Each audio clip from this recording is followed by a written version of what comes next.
Hello and welcome. I am Exolite and this is my channel.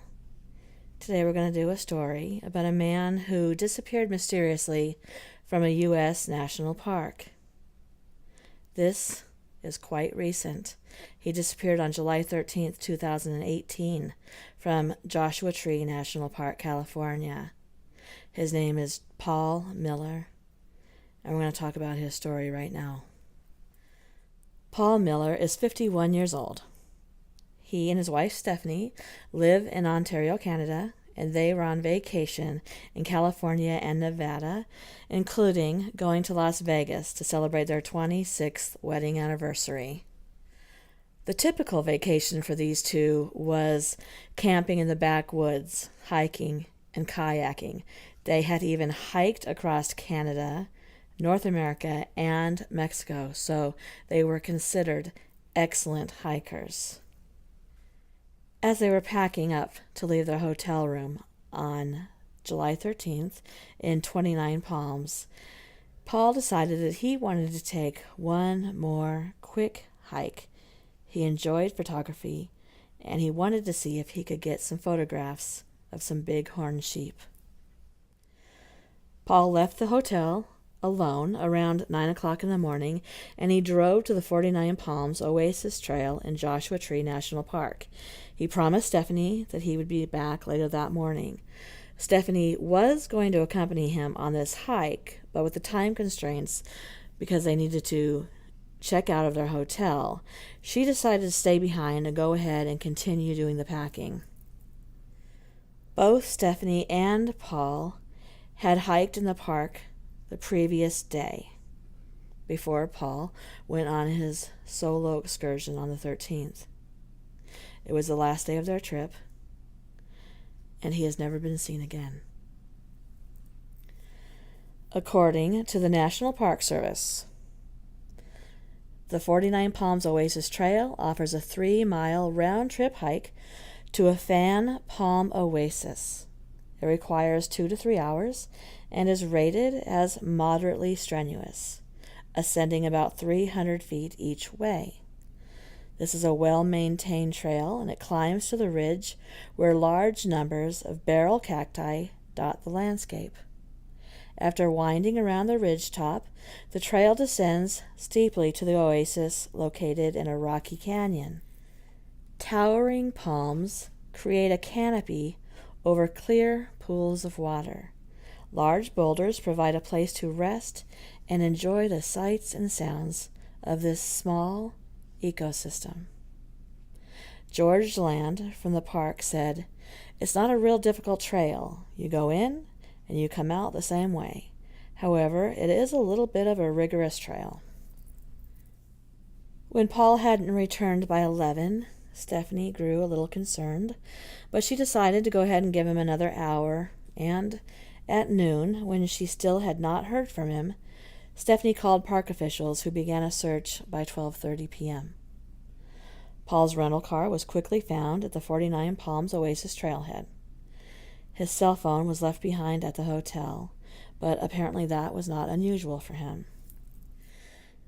I do want to take a second to make this observation. The Park Service says that it takes 2 to 3 hours to complete this hike, if he intended to do the entire hike. So if he had left the hotel at 9, him not returning by 11, and her being worried about that, seems as though perhaps he was not intending to do the entire trail. Also, when she was concerned that she hadn't heard from him, there was no way that he could have contacted her, considering that he had left his cell phone behind at the hotel. When Paul was last seen by Stephanie, he was wearing dark shorts and dark gray, almost black, high-tech altitude VI WP hiking boots. He had a black hat and was carrying sunglasses. He also had on a Camelback hydration pack and a Nikon D5300 camera. A massive search started. Despite a search involving 600 people putting in 6,000 hours searching, 20 dog teams, an ATV search team, and a helicopter. No sign of Paul has been located, and no other evidence besides his car in the parking lot has ever turned up. Nothing. Not a scrap of his clothing, not his camera, nothing.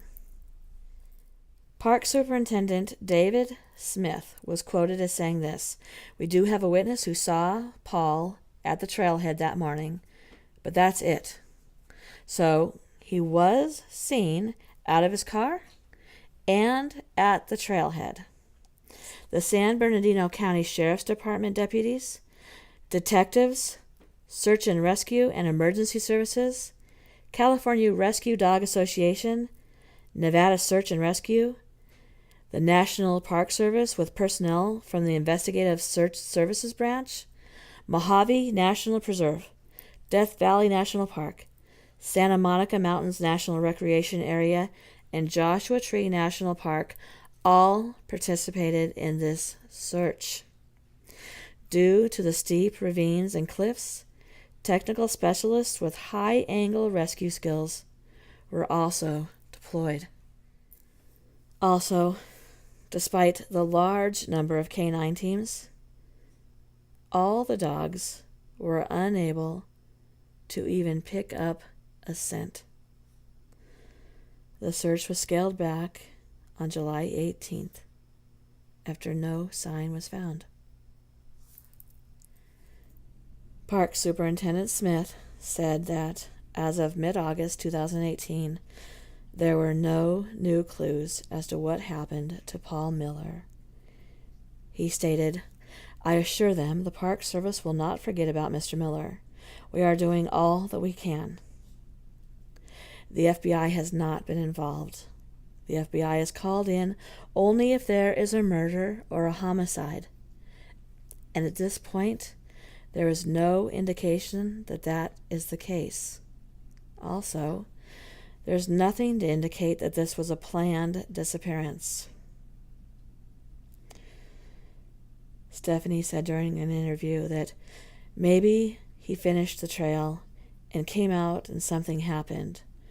We really don't know. But if they can't find him in the park, then what's to say that he's not out of the park?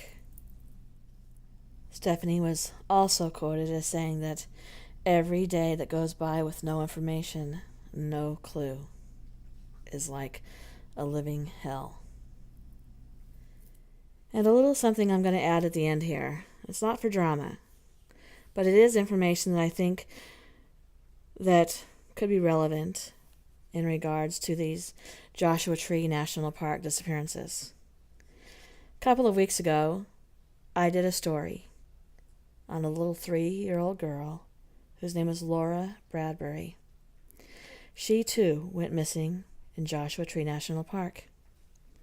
Her father has accused the Joshua Tree police of knowing what happened to his daughter and to covering it up. They had shown him and his wife 2 small pieces of a child's skull and told them that it was their daughter. And then later, after Laura's mother had passed away, they showed her father another skull, a full skull, missing the bottom jaw, but it was the skull of an adult. And they told him that that skull was the skull of his daughter. After I published that story, somebody close to me told me a story of an experience that they had in Joshua Tree National Park. And it didn't go very well. And I will say this: it caused them to believe that it is possible that the police department in Joshua Tree does know what's happening with these disappearances and is, for whatever reason, covering it up. So, I'm not saying that this is what happened with Paul. But this is a very credible person who I know very, very well. And their experience was rather frightening. So I'm going to leave you with that. If you are not already, and you would like to be, please subscribe to my channel. Also, if you like these types of videos, give me a thumbs up. It is how I know that you like this content. If you would like to be notified when my content goes live, please click that bell. You'll also be notified when we have our live podcast that way. And if you enjoy my content and would like to consider supporting this channel, please consider doing so through Patreon, and I will leave the link below. Good night.